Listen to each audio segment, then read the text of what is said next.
The views, thoughts, and opinions expressed on the Nova Society are those of our guests and panel members and do not represent the views, thoughts, and opinions of any institution any member of the Nova Society is associated with. The material information presented on the Nova Society is for general information purposes only. Reproduction or dissemination for the purpose other than education is prohibited without express written consent of the Nova Society.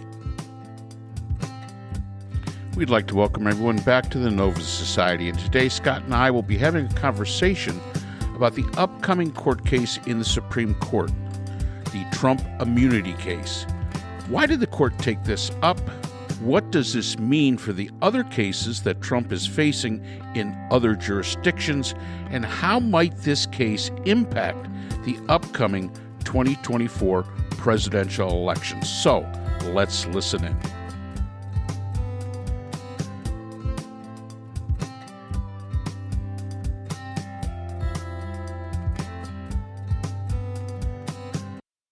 So evidently, Justice Brett Kavanaugh, Supreme Court Justice Brett Kavanaugh, had written an article in the Minnesota Law Review, which was cited in Trump's brief by his lawyers, in which Kavanaugh wrote, quote, "A president who is concerned about an ongoing criminal investigation is almost inevitably going to do a worse job as president," end quote.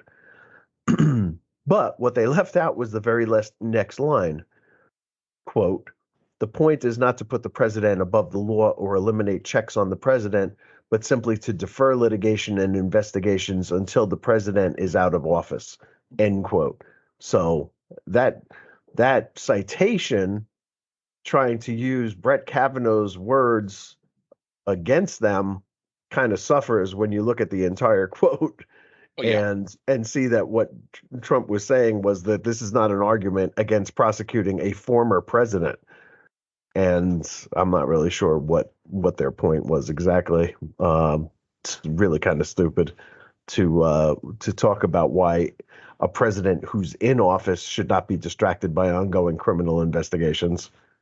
But there's no such thing as immunity once they're out of office, which, I'm sorry, but that's where Trump falls. He's out of office. Yeah, and I would agree that when a president is in office and commits an act that is unconstitutional or illegal, then yes, then we have the process of impeachment, which unfortunately, I think from this point forward going on in our country is going to become a yearly thing.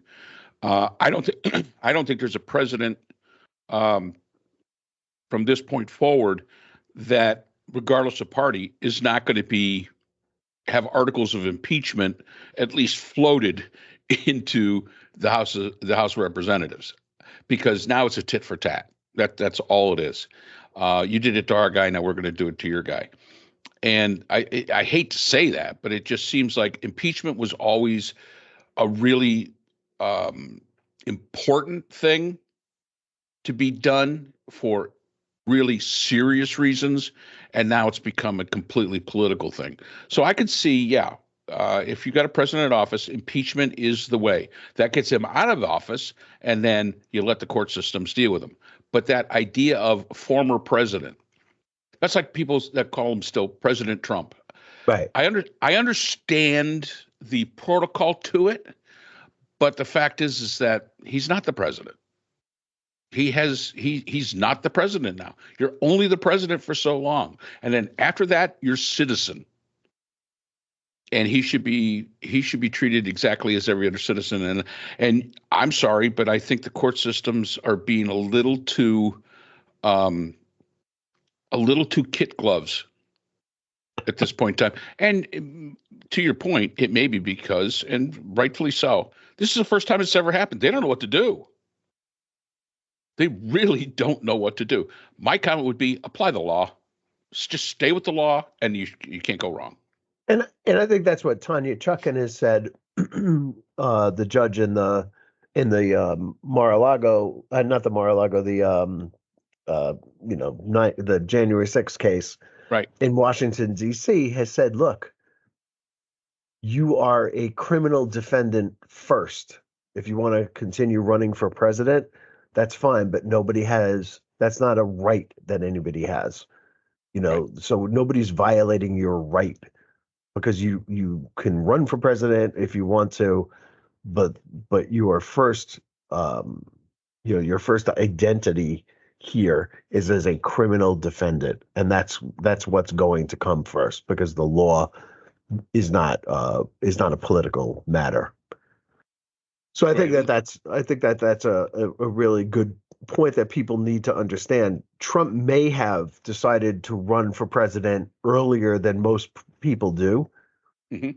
so that he could play this card Absolutely. and Oh, and say absolutely. and say they're coming after me because I'm running for president.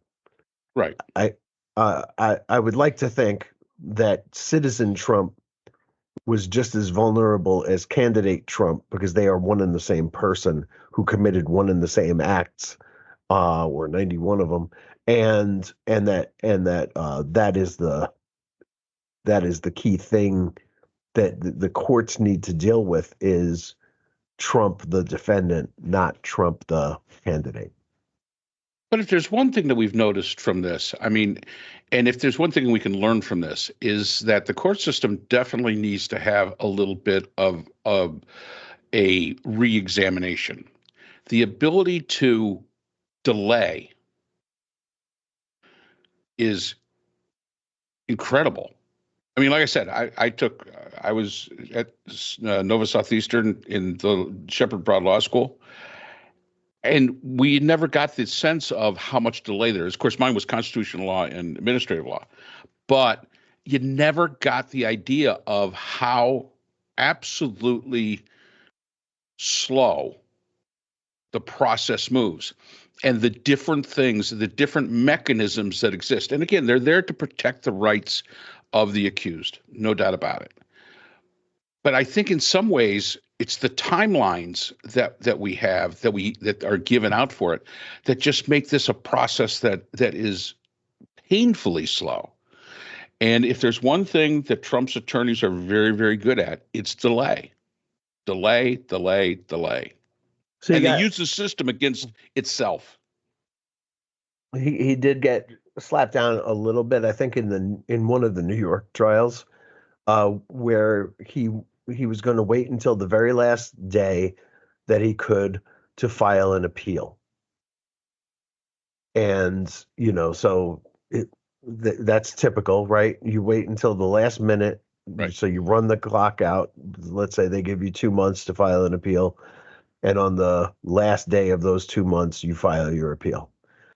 And the judge in that case acted very quickly and said, "No, you're not going to do you're not going to do this." And rather than do what the Supreme Court did, which was wait 2 weeks for what is really to make a decision on whether they would hear this facetious case that a president needs to have total immunity, and then say, "Okay, we'll have hearings on this in April." It, you know, that's crazy. It is. These arguments are not that sophisticated that anybody needs, a month to come up with these arguments. I'm sure they've been very well thought through, and everything that they can come out with will be revealed ahead of time. So Yep. we know that he's citing Brett Kavanaugh, and we know they cited it wrong. Well, they only What cited part of it. right? That's the What point. They only, yeah, they what just took it out of he's context. yeah, he's not the president of the United States. When he was, and people wanted to go after him for various things, the judgment was, we're not going. I mean, that's the whole Mueller thing, right? Right. Mueller was like, I'm not pursuing this any further. He's been stonewalling me. I'm not going to pursue this any further because there's really no point. Right. I'm going to lay it out for you. There are 10 cases of obstruction of justice that you can go after Trump for when he's not in office anymore and can't hide behind that desk. And as far as I know, that none of those have been included in any of these. I'm not sure that I guess you would have to find out when the statute of limitation ends on that? Is it from the day he leaves office or something else? Well, and let's face it, compared to the Mueller investigation at the time was extremely important. And the things that he brought up about obstruction were serious. But compared to the documents case, compared to the January 6th case, it kind of is, it's kind of like secondary. The thing that gets me with the Supreme Court, and again, the people have to remember, the Supreme Court is not bound to work in any way other than the way they want to work. Now, there's been arguments that they took up this case. The first argument is they should never have taken up the case because the appellate court gave such a great decision. It's almost unarguable. They should have just left it alone, said, well, yep, that sounds fine. We're going to leave it alone. But the thought is that this has to do with the President of the United States. This is a monumental case. Yes, the Supreme Court probably should weigh in on it. Okay, I can understand that. But if it's that monumental a case that the Supreme Court needed to weigh in on it, they have the capacity to change their calendar. If this is such a monumental case, it can go before a whole bunch of other cases. They could just simply say, no, we're going to hear this one now. We want to hear this one now. Not wait until the last day of the court session, which a lot of people don't understand. 25th of April is the last day of this Supreme Court session. They don't meet again for however long until the new court calendar comes out. So it's not only they hear it, now you've got to get the decision. Now people are saying, well, the decision may come out in June. Okay, fine. If it comes out in June, early July, okay, fine. No problem there. But then the comment is, well, courts are reluctant to have, conduct something against a politician just before an election. And my comment to that is, the hell with that. Do it anyway.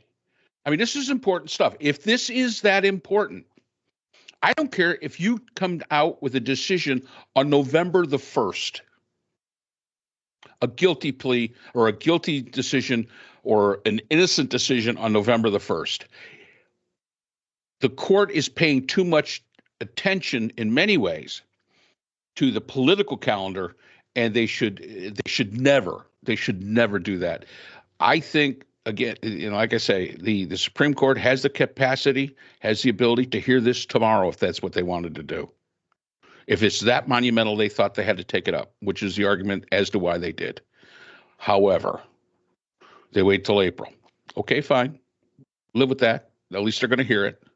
Their decision comes out. That should not stop Tanya Chutkan from conducting the trial. And I don't care if it ends November the 3rd, I don't care if it ends the day before Election Day. It doesn't matter. I mean, I'll go even a little further. I don't know why you would suspend your preparations for a trial because the Supreme Court is considering that there may not need to be a trial because they're going to rule that the president has total immunity for the rest of his life, which is unlikely to happen in the first place. And that would, but if they did, if that was the ruling, then yes, there would be no trial. But I don't understand the idea that when the Supreme Court makes their final decision on this, which could be as late as June, then you begin to prepare for the trial when you could have been preparing for the trial this entire time. I agree. And I'm sure they are preparing for the trial this entire time. And so that's the delay part that's the most galling to me. The Supreme Court's decision to hear the case and to delay until April to hear it is completely galling. And this is a joke of a Supreme Court. We've talked about this before. Yep. Just the Supreme Court saying is laughable. It's laughable if they actually say this is too important. The Supreme Court must weigh in on this. This is not Oliver Wendell Holmes and, Justice Marshall and, Ruth Bader Ginsburg and other people, hearing this. This is a clown show of, political appointees who really should never have been on the court in the first place saying, yes, this is so important. We must be the ones to decide this. That's a little pompous for this court. This court should, The court should go get rid of their gavels and get those little baby hammers with the squeaky toy built into it. This is not an austere group, in my opinion. No. There's no. There's no. Never before in history has anybody said during their confirmation hero, "I like beer." Man, I like beer too, but it's just like. If I was being confirmed, I'd be going on that. I'd say I like beer, but I wouldn't have a guy. I wouldn't have a friend named Squiggy. Somebody they see and they say, "Oh, we know you like beer." Body by Budweiser, baby. But I don't have a friend named Squiggy or whatever the heck the name was that I got to go work out with. Come on. No, come on. And again. It's you look at the Supreme Court, the problems with it, and we've talked about this before. It should not be appointed for life. I'm sorry, it should not. And I know the idea is that then they'll be above reproach. Well, obviously we've seen that doesn't work. Every time we look at Clarence Thomas, absolutely. So again, the argument was there. When the Supreme Court was first, founded, maybe the argument worked. But then again, today, I don't think so much. I would like to see the Supreme Court expanded to 13. For some reason, I think that's just a great number. 13 original colonies. You've got 13 Supreme Court justices. I think that's legitimate. The court has had fewer. They've had more. Throughout its history, there really is nothing in the Constitution that says how many people sit on the Supreme Court. Absolutely nothing there. So I think that they expanded it out, and I think they should have term limits. Either you are out because of age. So if let's say 80 years old, because that seems to be an age that people are really focused on today. You hit 80, you're out. Yeah, and that's it. All right. So two things. Can I just jump in? Go right ahead. Two things here. Okay. In the federal system, you mentioned 13 as the number. I'm not sure, if this is how you got to that number, but the U.S. Court of Appeals for the Federal Circuit has 13 federal appellate courts. Right. Each Each of those courts, it's organized into 12 regions plus the U.S. Court of Appeals. And each of the Supreme Court justices are supposed to have one of those. Correct. And obviously they can't, because there are only 9 of them. Correct. So as the country grew, the court didn't grow with it. And because of that, there's a discrepancy with the number of Supreme Court justices and the number of federal courts, appellate courts. Right. So that probably should come into line, and you could say 12 or 13, I suppose. Either one of those would expand the Supreme Court.